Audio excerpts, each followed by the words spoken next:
Scott Neff, President OSS, for those who don't know me.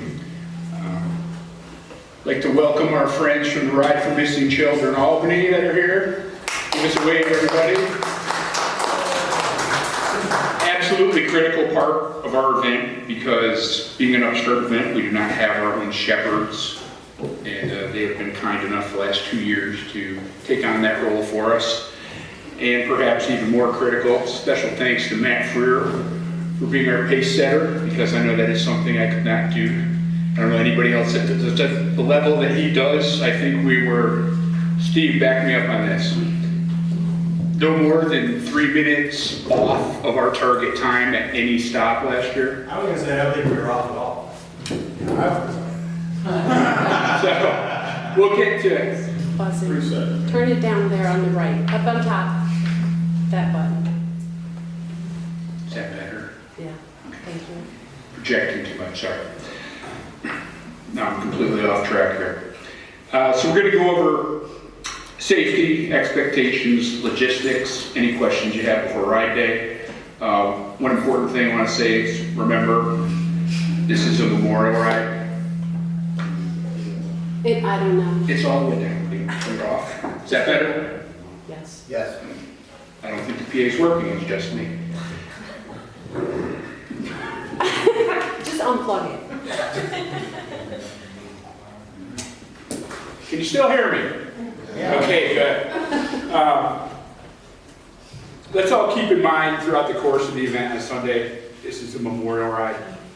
Yes, we want to have fun, we want to be safe. We're here to honor those that are no longer with us. We're here to honor the family members, such as my son-in-law, who is facing severe health consequence, got open heart surgery coming up later this month. Fun for the kids, silent tributes along the way to all the families that have lost members that we've supported over the years since we started this organization. So we're going to have a good time, but we're constantly have to keep in mind why we're doing this. We're not just throwing a party after a bike. All right, so I want to talk about ride safety. Formation. Who's doing a group ride 2x2 formation for the first time ever? Show of hands. All right. My key suggestion right off the get-go is, every time you line up, if it's your first time riding in this formation like this, stay to the curb side of the road, not the center. The center at times during the course of the event is not for the faint of heart. We have our law enforcement escort sometimes going past us. I won't even give an estimate how fast I think some would go, but they're going at a good clip, leapfrogging from intersection to intersection to hold traffic for us. So that's one thing I would recommend. Other thing, as a first-time rider, you need to be aware of, you need to hydrate while we're riding between the segments. If you drink only at the rest stops, you are not going to take on enough hydration for the day, so keep that in mind. We're going to be 2x2 the entire time unless otherwise directed. It would be a rare event. Last year, we did not go single file at all the whole ride. One of the things that you will be taken to task on, sternly at first, and then worse than that, if you repeatedly cross the double yellow line. That's the no-go zone. You cannot cross that yellow line. Oncoming traffic you can see. The police escort coming from the back, or if we're at a point where our law enforcement escort is sending traffic that we've been holding up past us, you've got to be on our side of the road. You cannot be even on that double yellow. So keep that in mind. No cell phones while riding. I have threatened in a previous life as the shepherd for the Ride for Missing Children that, buddy, if I see it again, I'm going to knock it out of your hand. People are like, he's one of the biggest donors we got. I don't care. We're not having a safety issue. We got to be safe. So that's one thing. Matt's going to talk about the role of the shepherds. I will say they have 3 roles. He can expand on it further. 1, coach. 2, safety officer. If you're not listening, enforcer. So he'll get into more detail on that. Talk about hydration. Of course, helmet required, gloves and glasses highly recommended. If your bike is so equipped, 2 cages, 2 water bottles, you might say, I don't need 2 water bottles for 13 miles. Well, you need a backup one if you drop one, because we're not stopping for it. So keep that in mind as well. Any needed medication, spare tube if possible. E-bikes, class 1 only. Pedal assist. If it's got a throttle, no, you gotta pedal. If you don't pedal it to make it go, it's too high a class of e-bike for the ride.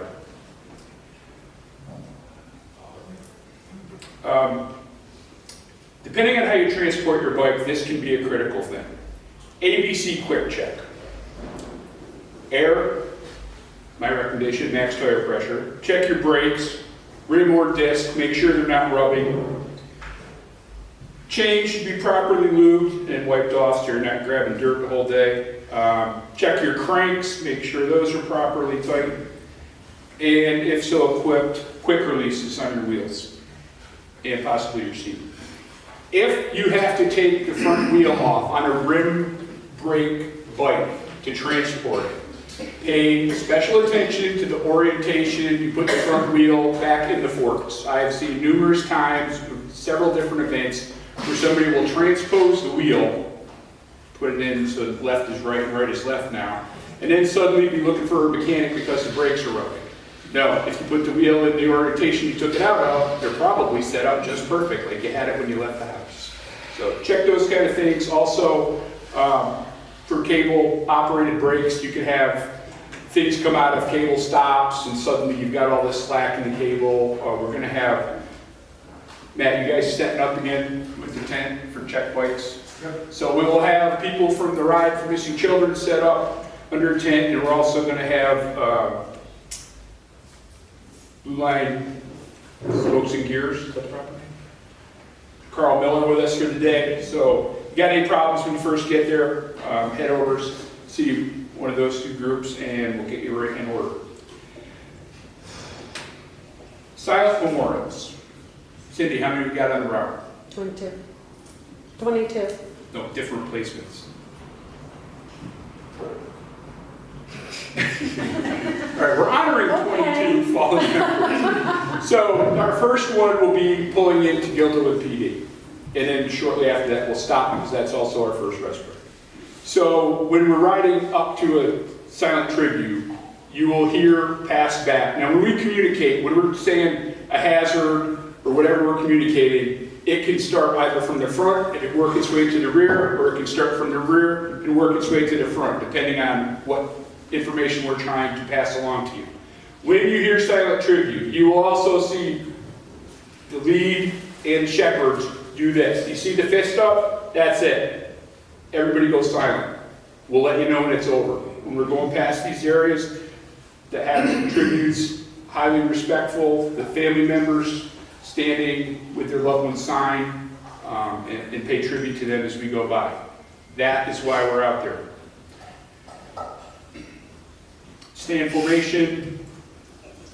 We're going to have a special memorial at the APD Center Station. I'm not going to give you the details of it, but from what I'm told we have lined up, it is going to be an ultimate sign of respect and very impressive.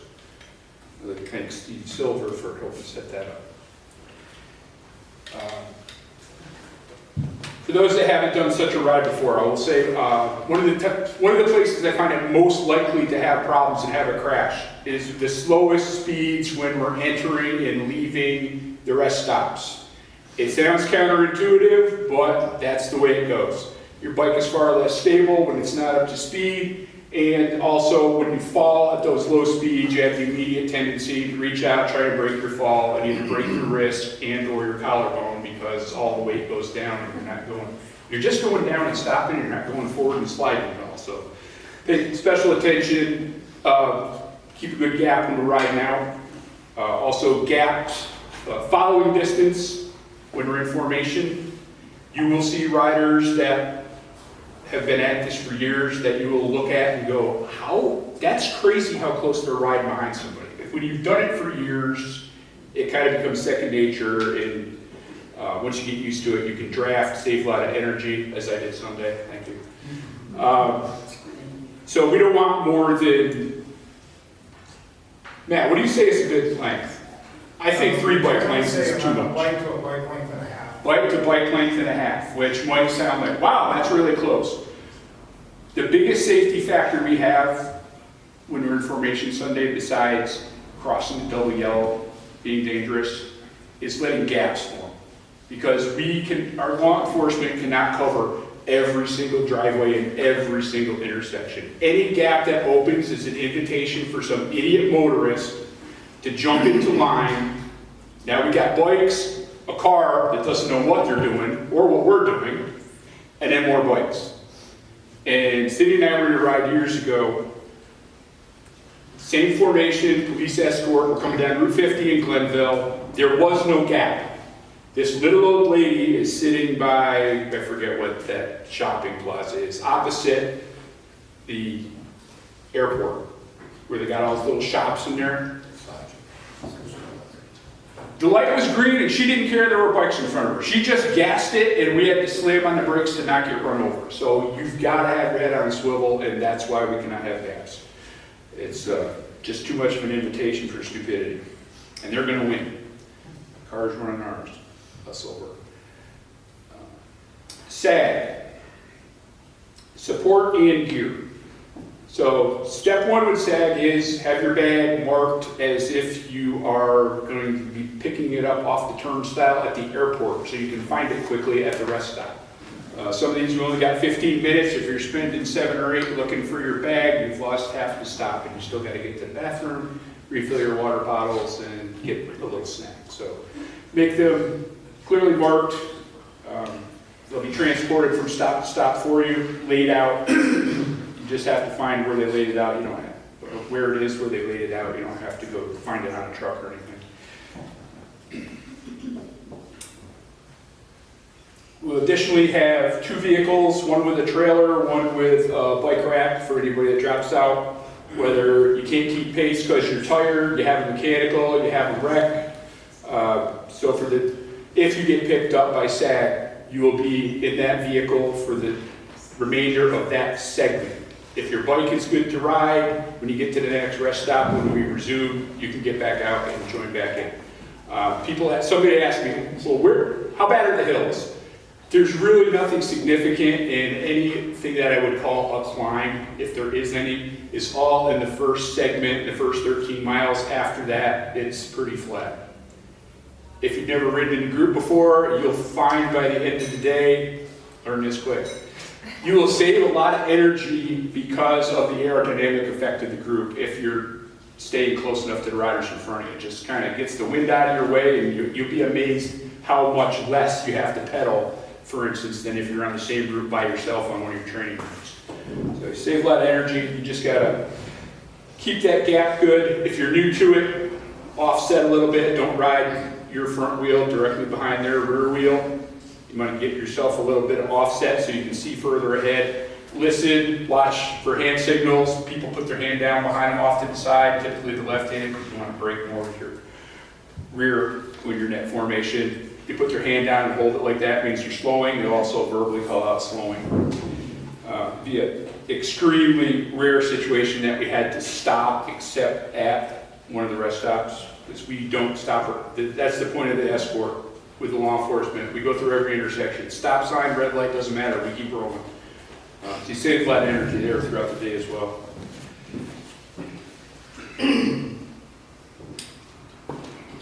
All right, if you've got any injuries, need ice, first aid, we're going to have that on the stops. Ask a shepherd for help if you need to.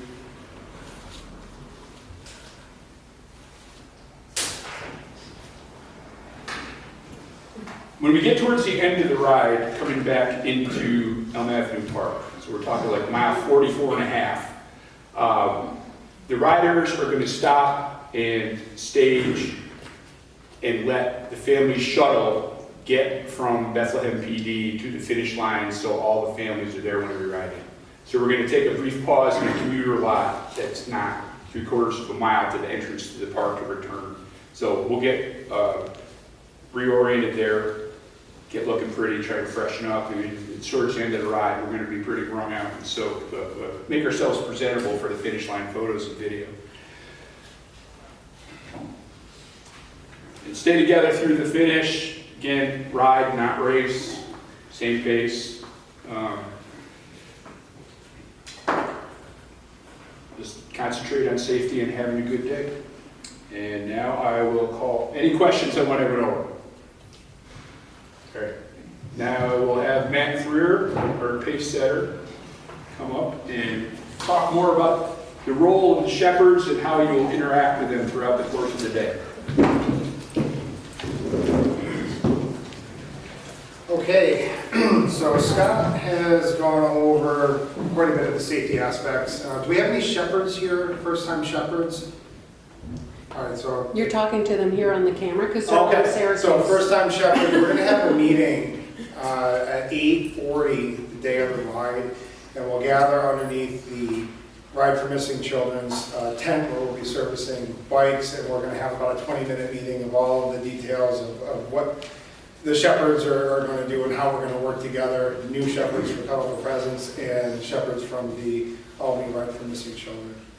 But the role of the shepherd is we're there to, keep the group safe. We have Steve Grassman and all the law enforcement that keep the traffic at bay, keep us rolling, keep us riding. The shepherds are there to keep the riders together in a uniform pack and have us ride in a safe manner. So a lot of the details that Scott had gone over on how we ride in formation, the bike length, the distance between riders, staying stacked up and looking neat and uniform is important, and the shepherds will maintain that order. So it's really important that if a shepherd asks you to do something, they're asking nicely, but they're really telling you, you've got to do whatever it is that they're doing, or whatever it is that they're asking. The safety aspect that I'd like to add on is, as we're riding, the distance between you and the bike in front of you, we don't want to overlap tires. So do we have anybody here that's, I know we have a raised hand, but new to group riding? Okay, so if you're riding and you're the rider in the back and your front tire overlaps the tire in front of you and they connect, the rider in the back goes down every single time. And it's without fail. When that rider goes down, you're going to have a pile. If anybody watches the tour, we're not riding that fast, but that's how quickly pileups happen. One tire touches the other tire, that rider goes down, and now you got 4 or 5 riders that collide into that. So when the shepherds see that, they get kind of anxious and will tell you to separate, or will try to maintain that order because it happens so fast. These accidents and these collisions happen so fast, and we're riding quick enough where there's broken bones, there's lacerations. We've had all sorts of incidences on our ride at the Albany Ride for Missing Children. So we've been kind of conditioned for this, and we pick up on these things quickly. So it's not that the shepherds are there to be rude or to be, overly enforceful or anything like that. It's just purely for safety. Shepherds will be wearing white jerseys and will be paired up. So we'll have, generally speaking, we'll have shepherds in the front, we'll have shepherds in the rear, and then we'll have shepherds dispersed throughout the group. The way the numbers are going to work out, it'll probably be a pair of shepherds, and then there'll be 2 or 3 pairs of riders, and there'll be another pair of shepherds, and there'll be another 2 or 3 riders. So the shepherds that are behind you are going to be kind of watching you. So 2 shepherds will probably be watching around 6 riders. We all have radios, so we'll all have the ability to communicate. If there's a mechanical issue, if there's an injury, if there's anything whatsoever, we all know about it, and we can communicate that to Steve as part of the law enforcement team. And there'll be constant communication between the lead and the rear. So at the Albany Ride, we have some funny names for those folks, but it's the lead shepherd and then the rear shepherd, and we're constantly juggling and adjusting for time. So you may see us at certain times speed up a little bit, and that's because we're trying to make up a minute or 2. Or you might have us slow down. You might wonder why. We're on a flat stretch of road, and now we're going 10 miles an hour instead of 14. But it is just to adjust the pace of the ride so that we're hitting the intersections on time. The intersections are controlled by law enforcement, and they're told to be at certain places at certain times, and we want to make sure that we're honoring that and we're getting there as we said we would. Shepherds will also be coaches, so if we're seeing somebody struggling, whether it be fatigue, whether it might be shifting gears, if you're maybe new to this pace or new to riding in a group, you might be uneasy, shepherds will be right there to coach you along. So if a shepherd is giving you some information, they're just simply trying to help out. If a shepherd calls out hazards, it's really important that you repeat them. So potholes, debris in the road, gravel's a big one. We're going to be riding through some Albany streets, and they're interesting sometimes. So rough road is a one that's commonly said, but if you hear that, it's your responsibility to relay that message to everybody behind you. If you are silent on this, that's very, very dangerous. And you'll hear shepherds, if we see that somebody just hasn't repeated any of the hazards, we might call you on that. So if you hear something, say something, because everybody behind you is dependent. When we ride stacked up like we do, you can't see 20, 30 feet ahead of you. We don't know what the road conditions are. You're relying on everybody in front of you, and it's important that you take that responsibility for everybody behind you. Scott had mentioned the gapping, and we've had plenty of motorists, I won't say plenty, but we've had motorists in the past get in our pack, and it's ultra dangerous, and they get panicky, and they're unpredictable, and you never know what they're going to do. So when it comes to gaps, and gaps form when riders are fatigued. They're not able to keep the pace, and they start dropping back. And a 5-yard gap turns into a 10-yard gap, and then we take a turn and hit a slight incline, and now all of a sudden that gap is 100 yards. Last year in this ride, and it's not just this ride, we've had it in our ride, you have some riders that are really resistant to getting off of their bike, or they are tired and they can see the gap, but we ask them to get off their bike because of the gap, and they may refuse. And that's something that's just simply not acceptable on this ride. So if a shepherd asks you to get off of your bike because the gap is so big that it's a danger to the rest of the ride, the rest of the peloton, it's your responsibility to get off your bike. And again, we don't do that for anything malicious or nasty or judgment. It's just simply we need to keep the pack together, and we need to keep motorists out of our peloton. So again, I'll say it again, if a shepherd asks you to get off your bike, they're not asking you, they're telling you, and it's your responsibility to get off your bike. Scott had mentioned that the most dangerous time are the slow speeds entering and exiting the rest stops or the silent tributes. So just make sure, if there's anything you need to practice between now and then, aside from general conditioning, it's being able to control your bike at slow speed and not do the crazy wobble at 4 miles an hour. It's able to keep your bike upright. Generally, you depress the brakes a little bit and you ride into the resistance of your brakes, and that will keep your bike upright. And you can go very, very slow, 1, 2, 3 miles an hour with that, and your bike will stay upright. But we don't want people doing the wobble because somebody will fall into somebody else. And nobody wants to have an accident as you're pulling into a rest stop or a silent tribute. It doesn't look good. Mechanical issues or injuries, just pull off to the right. Right? Never, ever, ever pull off to the left. Scott had mentioned staying away from the double yellow line. We don't want any riders exiting the peloton on the left-hand side. It's always on the right. If you're struggling and you're tired, just stay on the right. And it's okay if you drop back in the pack. We'll have a shepherd stay with you. We'll have a shepherd coach you along. And if you get too tired, you can just simply pull off to the side. We got the sag. They're going to pick you right up, and we'll get you out at the next rest stop, and you can join the group again. So even if you get in the sag, it's not like you're done for the day. You're done for maybe a mile or two. You rest up, and then you just start again.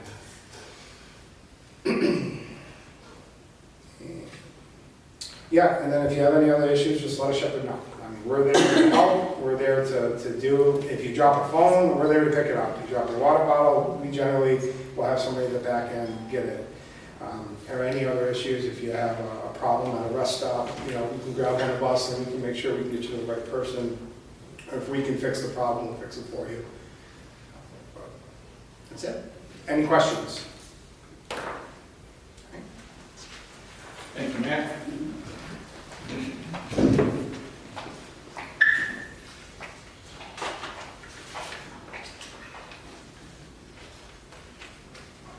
We're going to hear from Lieutenant Steve Grassman from Albany PD. He is our traffic detail command car person. But before I bring Steve up, I need to recognize the efforts of my wife, Executive Director Cindy Knapp.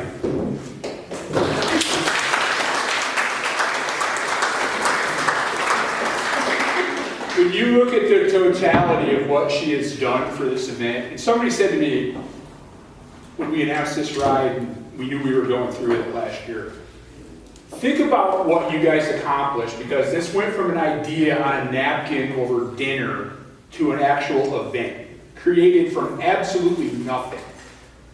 We didn't take this over as an existing event. This was like, how do we have a fundraiser? How do we honor the families, engage law enforcement? This is what we came up with. Since we came up with that, like, I'm an idea person. She is a get shit done person. Logos. All the social media, which you've seen this year is up considerably from last year. She retired. She takes this executive director position on as a full-time job. The jerseys, the artwork, all the AI-generated stuff on social media and everything else. The banners you're going to see that we've got new this year. All her. I say 95% of what gets done in OSS is done out of our house, and 95% of that 95% is done by Cindy. So without her, this thing comes to a screeching halt. There's a big pile up, however you want to phrase it in bicycle ride terms. But I just wanted to recognize her because her efforts are endless and tireless. I've seen her work on this stuff for 12, 13 hours in a day, multiple days in the same week. She's the one that said, we're living pretty comfortably, how can we give back, and what community are we going to give back to? And this is part of what it is, and thanks to all of you for helping us make it come true. Now, I will call on Lieutenant Steve Grassman to come up and talk about his duties for the day. All right. No problem. How do I follow that? Well, I don't need this. I'm also going to say thank you, Cindy, because Cindy wrote my notes for me tonight. Mine too. Figured I'd start with that. She handed me a piece of paper when I walked in and said, here, you're going to say this and talk about this. Sure, I guess. So, all right, so the law enforcement coordinator, if you guys don't know, who's seen what I do? No one's seen a couple, yeah, right, people have seen what I do. So I sit in the back, I'm the guy in the back, right? So I'm in the SUNY marked car, I actually have it out there, I hope I'm parked in the right spot, and if not, too bad. But I have the Tahoe, and I sit there with a laptop and another computer and a GPS and some maps and a bunch of pieces of paper and laminated sheets. I'll clarify, he's on the passenger side, he's not doing this I'm not doing this driving, yes. My boss has asked me twice, why do you need a person to drive you? Come with me, I tell him. You drive me, and you'll see why I need a driver. So yes, I have a driver. I sit in the passenger seat trying to do all this stuff. So I'm the guy in the back. With that, I'll say, hey, no offense to anyone, but if I'm like, you're trying to talk to me or people will come up to me and I'm just like not really focused and just kind of doing my thing, please, I'll talk to you after the ride. It's just, I've got things to do in the car that without me doing them, they don't happen for you guys for the next segment, right? So that's the reason why, because people will come up and, hey, you want to chat? No, not right now. And I usually try to give them to, I'm bringing my canine again, so I bring to Dave, our driver, and I go, here, talk to him. Actually, I don't think I'm gonna have a dog for this one. Sorry, take that back, next one. But usually I tell them to talk to the driver, and they take care of that. So that's that. So what riders should expect from the escort? If you've never ridden a ride like this, a full police escort is pretty cool. Because, like Scott said earlier, you don't stop, you just ride. And when it comes to efficiency, that is great, because you are just rolling through. Something I ask of you is to not think of it. Just have fun with the ride. Have fun, honor the silent tributes, have a good day, right? We raise money for a great cause, just have a great day and roll through. We'll take care of the traffic. This year I should be good. I'll give you guys a list of all my partner agencies. I know I'm going to forget them if I try to. If you know anybody, the state police came through big time this year. Our agency, Albany County Sheriff's Office, Saratoga County Sheriff's Office, Delmar, or Bethlehem, I should say for them, Guilderland, who did I forget? Colony, Coes, and Troy, Encon. Do not pass the escort vehicles. Yeah, don't. it's not, I don't think we're gonna run into that at all, right? Yeah, so you're never gonna be that far up front because you're gonna have either him or I think Kyrie, you're gonna be up front, or Fred, somebody's gonna be, the shepherds will be up there so that they're not gonna allow that. I've worked with these guys this is my 10th year doing what I do for them, so that's not gonna happen. I have a strong feeling they would push you off the bike before you were allowed to get up front and past everybody. All right, follow instructions from the law enforcement immediately. Yes, please. Please and thank you, because if you don't follow their instructions and you do something stupid, I'm the first one that hears about it, and I don't want to hear about it, and I don't want you guys to have that. It's not the time or the place for a confrontation. If there's something that is said, I will tell you this, if there's something that's said by one of these ladies or gentlemen, and it's, I don't know, not right, you can talk to me after, but let's save that for after. Immediately, right, just do what they say because there's probably a purpose behind it. Everything that they do is coming from me, so don't think that, they're just running rogue. If they're doing something, or I'm telling them to corral you a certain way, it's coming from that command car. So it is, yeah, it has a meaning behind it. Anything else? Anything I missed? Anything I missed, Matt? The horn. The horn, oh yeah, the horn. I just talked about the horn. So you're gonna hear, how long do you think you need to get ready? 2 minutes, 3 minutes? Do you want a 2, a 3? And the initial horn? We'll say 3. We'll say 3? Is that good with you, Matt? Yeah. All right, so at 3 minutes, you're gonna hear that loud, annoying air horn that comes from the police cars. You're gonna hear 3 bursts of that, 3 loud, long bursts. When you hear that, it is get on your bikes, we are ready to roll. Because 3 minutes turns into 1 minute. And that 1 minute turns into the shepherd saying, let's go, we gotta go, we gotta go. Because like Matt said, I think Scott mentioned it, if we're off by a minute, that turns into 2 minutes, turns into 3 minutes, and then now we're not at the tributes on time, now we're not at the rest areas on time, and it just causes a problem. Scott, do you have any need for the timer? Timer? Oh, the clock timer, we had a timer. They had a tripod thing. Didn't last year. We didn't use it last year, we used it there. Think about it. We need to go with it. All right. Yeah. Yep. I will say this, last year, Ride for Missing Children, City Road, I drove SAG. I saw but didn't hear at one school, somebody was off interacting with students, their own child, I don't know. It was time to go, and that bike was still laying there. Think about this, if we leave 4 minutes late, we're still getting to the next stop on time, which means we're gonna be hauling ass for 13 miles to make up those 4 minutes. Don't make them leave you. So in that situation, I am taking this duty on for myself. If we're ready to leave and that bike is laying there, I'm telling my SAG drivers, put it in the truck. And if you come back and you can't find your bike, that's why. Go get in the truck. We're not playing that game. We're staying on time. Yeah. Time is important, so. So if anybody's going to be, see, who's the jerk that did that? It was me. Wasn't me. Same thing with getting your cell phone knocked out of your hand. It was me. We gotta stay on time. It's not fair to everybody else that got back on their bike. It is especially not fair to first-time riders who are having anxiety about, can I keep up today? Am I hydrated enough? I don't want to screw this up. I want to ride every mile. Please don't let me get a flat. You got all that, I know this because I've done it even in my 4th, 5th, 6th, 7th ride. I did 14 rides for missing children before I stopped. And then we did 2 brain rides where we did 65 miles in the Capital District, stopping at schools, handing out helmets to every 4th grader. I got butterflies the first day. I did not have a good training ride when I've been out with the Ride for Missing Children crew until this past Sunday. I felt like I wasn't prepared enough. I've ridden 750 miles training for this ride. I did not have a ride where I felt strong until this past Sunday. So we all get the butterflies. Expect it. It's game day. Worse yet, by title, I'm in charge of it.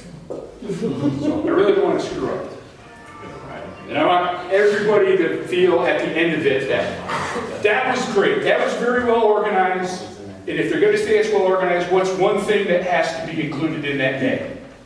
They kept to their schedule. So we will.